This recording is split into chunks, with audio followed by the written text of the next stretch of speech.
Joining us today, Saurabh Mukherjee from Ambit Capital, Ashwini Gujral on the technicals, and Dipan Mehta, member at BSE and NSE. A quick look at market internals and some of the key stocks which led to decline today. We had Tata Power, Asian Paints and BHEL, the absolute losers. TCS, Wipro and Hero MotoCorp were the absolute gainers. But the big story was once again the entire banking space, and the banking space is now under intense pressure. The Bank Nifty is no longer a 5-digit index, it is a 4-digit index. Banks, of course, led the rally, and more than PSU banks today, private sector banks were under pressure. So IndusInd Bank, HDFC Bank, ICICI Bank, along with key private sector names. So it is evident that now there is a lot of institutional selling which is there in financial stocks. It's not about asset quality. It is not about what will happen to NPAs in the coming or the foreseeable quarters. It is about serious amount of price adjustment and ownership adjustment in the private banking space, which led to today's carnage in financials. So financials are in a spot of bother, and given the kind of macros we are working with, I don't think in the near term financials will recover in any kind of a hurry. Saurabh, I want to get to you firstly on the markets, because it's been looking like a bottomless pit when it comes to equities. First it was bonds, then was currency, and now it has been growth, which is questionable. Everything now seems to be coming together, and it's unidirectional all the way down. These are difficult times. I don't think we can deny that. And clearly, the last 6 weeks, both business and investor confidence has taken a turn for the worse. It's not just in India; it is around the world. But that doesn't make the pain any less clear in our country. That being said, we remain positive on India. We are still advising clients to buy India, as we've done so over the last year and a half. And my sense is, to some extent, the whole currency issue, particularly the whole CAD and currency issue, is being exaggerated and overblown. And as in the coming months, as some control is found on that issue, I think a degree of confidence will return to markets. Ashwini, good call on the Nifty and good call on the Bank Nifty. In the morning, you flagged off that this was coming. Well, this has been coming for the last 10 days. And in fact, the whole rally that happened before this was a fairly weak rally where Nifty and Bank Nifty were diverging. And once both these indices are now moving in the same direction, there hardly seems to be any chance of a decent pullback. What's happened today is that we have broken 5616, which was the previous intermediate level from where the previous rally started. So in some senses, you have broken the higher top, higher bottom formation by making a lower bottom. I think from here, I think the downtrend will only accentuate. Sooner or later, we'll break 5,500 and move towards 5,200. As far as the rupee is concerned, you can sell a few dollars here and there, but overall, it's heading towards levels of 64. Dipan, hi, evening. What explains the kind of vicious weakness that we've seen today? And does it seem like this could be just the start of it all, or does it seem like we're close to a bottom? Well, that's very difficult to answer, but I think clearly we saw very heavy FI selling today, and I think numbers also will confirm it, because we saw good quality names in the private sector as well as elsewhere being sold off. And I think, as I heard you all say earlier, I think the rupee is creating a bit of a panic in our stock markets, and unless we don't see some stability coming back on the forex markets, I think we should be prepared for such days. And when the stability will come is the big question. But my sense is that we need to get some data, and that the current account deficit is in fact shrinking, and that maybe put some kind of soberness, or I would say stability in the forex markets. Till that time, I think we'll have to deal with such uncertainty, and then such days could be expected. But I think today's sell-off has been a bit exaggerated, and maybe in the immediate short term, some kind of a pullback or short covering should not be completely ruled out. I think the market has been going down of the last 12 or 13 trading sessions on. It's been going down about 10 or 11 trading sessions or so. So I think some kind of a pullback, technical pullback, certainly can be expected. Right. Let's look at consumer names, and in last 2 days, FMCG and especially MNC-owned consumer names have really come under pressure. So Glaxo Consumer, Procter & Gamble, and we've seen some negative price action in HUL and Nestle. Asian Paints also today corrected, and there was some selling in Bata as well. Dipan, do you think it's now time to even take some profits off the table when it comes to consumer names? Because if the economy is slowing down, the consumer demand also will take a hit going forward.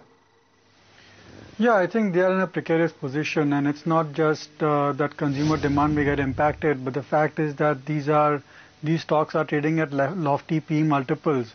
So one could even expect a contraction of PE multiples over there.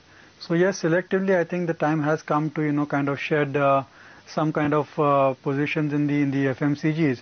At the same time, Nikunj, I think a lot of the industrials are looking quite attractive, and if one has kind of a 3 to 5 year kind of a view, then a lot of the stocks in the capital goods, engineering, and some of the other industrial sectors, are reaching that point, and one never really knows which is where the turnaround will take place. But I think that, it may be a good idea to just track them more closely. Stocks like L&T, BPCL, and some of the MNC engineering companies, maybe like a Cummins or something. And no doubt you may have 2-3 more quarters of pain. But then I think, at some point of time, these companies will turn on because they are reaching quite attractive levels. And maybe the capex cycle, if not now, 12 months down the line will pick up. And just as these stocks have fallen swiftly, one cannot rule out a quick, reversal of the trend and these stocks rallying also without giving anyone a chance to buy. So it's all right to, get carried away with the sentiment. But, if you see in a more, detached manner, a lot of stocks are reaching very attractive valuations. I think a lot of stocks trading below their book values also. And these are not capital intensive stocks. These are companies which have got very low debt on their balance sheet. And they're approaching at book values or below book values. So that should make them quite interesting from a long-term perspective.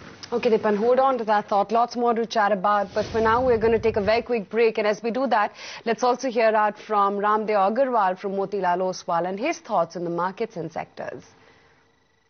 I mean, if you see the entire tech pack has done very well. One is, of course, the rupee depreciation benefit, but I think more strength they are getting from the recovery in US economy. Then you have the pharma, which is another, in 2000 it was not a big force, but today it is becoming a very big force with US FDA approved plants and global marketing setup which we have created. Consumer is booming still. Booming means I would not call it booming, but still holding the 10, 12, 13% kind of a growth quarter on quarter, very high level of profitability, good cash flow. And this quarter, at least one sector is on its own, it has turned out, not because of the government help or anything like that, but everybody else is so kind of out of action. All the competition has become so leveraged and powerless that 3-4 which are saved, now they are picking up their. The opportunity is very big for Indian companies, yet the pricing structure is such that it is very difficult to make it viable.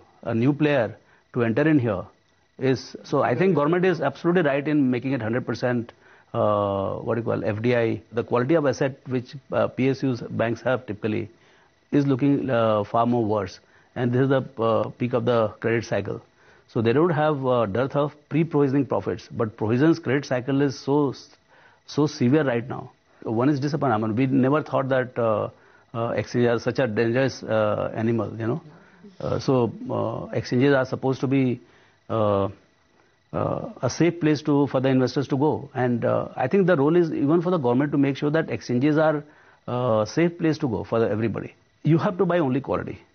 And in quality also you can get bitten down stocks. There's a whole lot of stocks which are actually cheap, which you understand, and where managements are good, business are good, but right now it is suffering from the size issue. It's a mid cap, it's a small cap, it's an infrastructure. At least I don't sell till business model is broken or management integrity is broken. So long as these two things are there, I typically stay invested for very long periods of time. Saurabh, I would just like to draw your attention to Infosys. Now, Infosys has appreciated quite smartly from the result day. On result day, Infosys was at 2,500. Now it is closer to 3,000. Do you think somewhere markets are getting slightly excited about Mr. Murthy's return because the business genuinely or company genuinely has not turned the corner? I think to be fair to the company in question, whilst part of the rally is the Narayan Murthy effect and the return of the great man, so to speak, part of it is also a perception that there was a degree of operational slack in the company, which will now be addressed going forward, and as operationally the company tightens up under the new head, you will see better results coming through. That being said, whilst we are reassessing our view of the quality of management in light of Narayan Murthy's entry, whilst we're reassessing that, we remain sellers of the company, and yes, I would take advantage of the recent rally to take profits in Infosys. Our stance remains a sell on that stock. It was quite alarming the way the banking pack fell. In fact, the Bank Nifty futures saw a correction of a good 4.5%. Ashwini, what levels are you now monitoring when it comes to the Bank Nifty after a close at 97.29 thereabouts? Well, basically, Bank Nifty has created a double top, and next lows for this should be closer to the 9,000-9,200 levels, and the final target could be closer to 84,000-85,000. Dipin, in the past we have discussed that why are you bullish on private banks? Is your thesis now getting challenged? Well, I think markets are proving us wrong, so we have to accept that certainly private sector banks are under a great deal of stress as far as the stock prices are concerned. Just not sure that's going to get reflected in their performance as well. And although these are great levels to look at private sector banks, but considering the carnage which has taken place, considering that the horizon now for a turnaround has certainly got extended, as also considering that we are in uncertain monetary policy, whether we are tightening or loosening, I would say that by and large, private sector banks will remain under a bit of stress. But, I just want to highlight over here that private sector banks have been around now almost 10-12 years or so, and a lot of crisis in the economy, in the changes in the monetary policy, all these kind of uncertainties they have dealt with, and yet continued to do pretty much well quarter on quarter, year on year. So maybe, if you have a kind of a long-term view, 3 to 5 years or so, these are good levels to get into some good quality private sector banks where corporate governance standards are extremely high, where there's still a secular growth story, and where the loan book has not been compromised, and we are seeing that a lot of the NPAs have been provided for. So certainly short term, I think you could expect some more pain. But then within India, I think there are very few secular growth stories.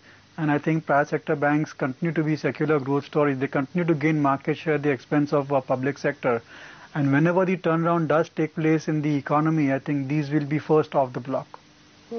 Saurabh, what is your sense about banks? Are they anywhere close to a bottom, or do you think there is further weakness and pain in store for the entire sector? I think that the PSU banks, you could make a reasonable argument that names such as a Bob or a PNB, they're close to half times book value. Difficult to see how much further they can be hammered. My bigger concern is the top private sector banks, but I think there are more challenges going forward. Not just on the asset quality issues, but I think the two other areas where we are concerned is liquidity issues. If you look at the top private sector banks, credit deposit ratios are close to all-time highs, and it's not obvious that even if the recovery were to come through, these banks actually have the deposit base to grow into the recovery. Therefore, what they'll have to do is hike deposit rates to pull funding in to finance a recovery that will inevitably crunch the net interest margins. So on the liquidity front, it's not on the deposit generation front, it's not been a pretty story from the banks over the last 2 to 3 years. And then on the regulatory front, there's a whole raft of regulations coming through, which seem to have particularly inimical effects on the top 6 private sector banks. The regulations vis-a-vis third-party wealth management, dynamic provisioning, intra-group exposures.